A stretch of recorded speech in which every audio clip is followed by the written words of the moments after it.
So guys, for the first method, you're going to head over to search and type in troubleshoot settings. Click on it.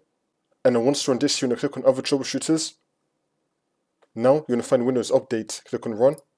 And then once this comes up, you're going to click on your problem. It's probably going to be this one. I can't download, install or uninstall an update. Click on this. And then you're going to scroll down.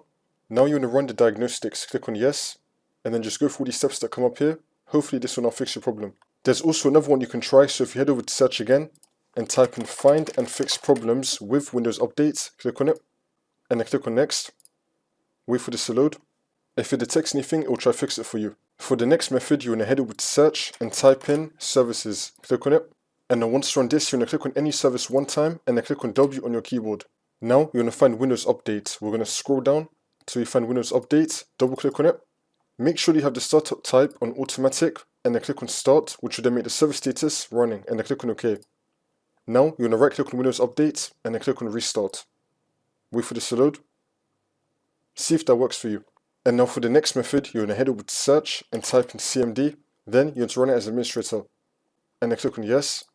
And then once you're on this, you're going to type in sfc /scan now and then click on enter. Then you want to run the scan. You're going to wait for the scan to be fully completed on 100%.